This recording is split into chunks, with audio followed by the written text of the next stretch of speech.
Hello friends, എല്ലാവർക്കും മറ്റൊരു പുതിയ വീഡിയോയിലേക്ക് സ്വാഗതം. It's me Akhil Satheesh and welcome to Akhil Satheesh world. മക്കളെ, 1 മുതൽ +2 വരെയുള്ള എല്ലാ വിദ്യാർത്ഥികളും കാത്തിരിക്കുന്ന ചില അറിയിപ്പുകൾ, അതോടൊപ്പം തന്നെ രക്ഷകർത്താക്കൾ അറിയേണ്ടതായിട്ടുള്ള ചില വാർത്തകളാണ് ഇന്നത്തെ വീഡിയോയുടെ പങ്കുവയ്ക്കുന്നത്. ഇന്നലെ മുതൽ പലരും ചോദിക്കുന്നുണ്ട്, ഈ ഒരു മഴ കനക്കുന്ന സാഹചര്യത്തിൽ സ്കൂൾ തുറക്കൽ തീരുമാനം പുനഃപരിശോധിക്കുമോ, മാറ്റിവെക്കാൻ സാധ്യതയുണ്ടോ, അതിലുണ്ടാകുന്ന അപ്ഡേറ്റുകൾ എന്തൊക്കെയാണ്? നമുക്കറിയാം, ഇന്നും നമ്മൾ ഈ പറയുന്ന ഈ ദിവസം പോലും കേരളത്തിലെ 2 ജില്ലകളിൽ മുഴുവനായും, മൂന്നാമതൊരു ജില്ലയ്ക്ക് ഭാഗികമായിട്ട് അവധി അതാത് ജില്ലാ കളക്ടർമാർ പ്രഖ്യാപിച്ചു കഴിഞ്ഞിരിക്കുന്നു. ഈ ഒരു മഴ സാഹചര്യം തന്നെയാണ് അതിന്റെ ഏറ്റവും വലിയ കാരണം. അപ്പൊ നമുക്ക് കാര്യത്തിലേക്ക് തന്നെ കടക്കാം. വിദ്യാർത്ഥികൾക്ക് ആത്മവിശ്വാസം നൽകുന്ന ഒരു കാര്യം, അതായത് മുഖ്യമന്ത്രി തന്നെ ഇത്തരത്തിൽ സ്കൂൾ തുറക്കൽ പ്രഖ്യാപനവുമായി ബന്ധപ്പെട്ട ഈ തീരുമാനങ്ങളിൽ നേരിട്ട് ഇടപെട്ടിരിക്കുന്നു എന്ന് തന്നെയാണ്.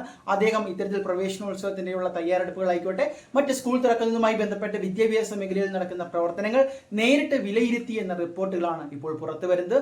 അതോടൊപ്പം തന്നെ എടുത്തു പറയേണ്ടത്, എല്ലാ സ്കൂളുകളുടെയും ഫിറ്റ്നസ് ഈ സ്കൂൾ തുറക്കുന്നതിന് മുമ്പ് തന്നെ ഉറപ്പുവരുത്തണമെന്നാണ്. നമ്മൾ ഇന്നലെയും ചില വാർത്തകൾ കണ്ടു. മഴ വന്നപ്പോൾ ചില സ്കൂളുകളുടെ മേൽക്കൂരകൾ തകർന്നു വീഴുന്നത്, മറ്റു ചില ഇത്തരത്തിലുള്ള അപകടകരമായിട്ടുള്ള സാഹചര്യങ്ങൾ. നമുക്കറിയാം, എല്ലാ കുട്ടികളാണ് സ്കൂളിലേക്ക് പോകാൻ പോകുന്നത്. അപ്പോൾ എല്ലാ സ്കൂളുകളിലും ഇത്തരത്തിലുള്ള അടിസ്ഥാന സൗകര്യങ്ങളായിക്കോട്ടെ, മറ്റ് മുൻകരുതലുകളായിക്കോട്ടെ ഉറപ്പുവരുത്തണം എന്നൊരു നിർദ്ദേശമാണ് നൽകിയിരിക്കുന്നത്.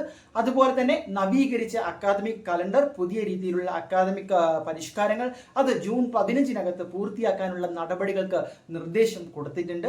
ഇനി നമ്മൾ എല്ലാവരും കാത്തിരിക്കുന്നത് ഈ സ്കൂൾ തുറക്കൽ ഡേറ്റിൽ എന്തെങ്കിലും മാറ്റം വരുമോ എന്നുള്ളതാണ്. നിലവിൽ നിശ്ചയിച്ച പ്രകാരം നമ്മുടെ ആലപ്പുഴ ജില്ലയിലെ കലവൂർ സ്കൂളിൽ തന്നെയാണ് പ്രവേശനോത്സവം ജൂൺ 2-ാം തീയതി ഇപ്പോൾ ആസൂത്രണം ചെയ്തിട്ടുള്ളത്. പക്ഷേ ഒരുപക്ഷെ മഴ കനക്കുന്ന സാഹചര്യത്തിൽ അതാത് ജില്ലകളിൽ, അതായത് ജില്ലാ അടിസ്ഥാനത്തിൽ ഒരുപക്ഷെ കളക്ടറുടെ നേതൃത്വത്തിൽ മുന്നറിയിപ്പുകൾ വന്നേക്കാം.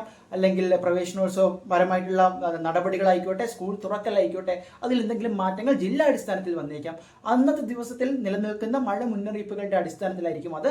അല്ലാതെ നമ്മുടെ കേരളത്തിൽ ഒട്ടാകെ ഒരു മാറ്റം ഉണ്ടാകില്ല. ജൂൺ 2-ന് നമ്മൾ നിശ്ചയിച്ച പ്രകാരം തന്നെ സ്കൂൾ തുറക്കലിലേക്ക് പോകും. പക്ഷെ വിദ്യാർത്ഥികളെ സംബന്ധിച്ച് ആദ്യത്തെ 2 ആഴ്ച എന്ന് പറയുന്നത് ഇത്തരത്തിൽ പഠനഭാരം ഏൽക്കേണ്ടി വരുന്ന ഒരു സമയമായിരിക്കില്ല. മറിച്ച് നിങ്ങളുടേതായിട്ടുള്ള കഴിവുകൾ, നിങ്ങൾ മനസ്സിലാക്കേണ്ട ചില കാര്യങ്ങൾ എല്ലാം പരസ്പരം പങ്കുവെച്ചും ആ ഒരു ഫ്രണ്ട്ഷിപ്പ് ബിൽഡ് ചെയ്തും ആദ്യത്തെ 2 ആഴ്ച തീർച്ചയായിട്ടും നിങ്ങൾക്ക് ആ ഒരു അക്കാദമിക്കിലേക്ക് ഇറങ്ങിച്ചെല്ലാനുള്ള അവസരം തന്നെയാണ്. കാത്തിരിക്കാൻ ഏറ്റവും പുതിയ വാർത്തകൾക്ക് ചാനൽ സബ്സ്ക്രൈബ് ചെയ്യുക.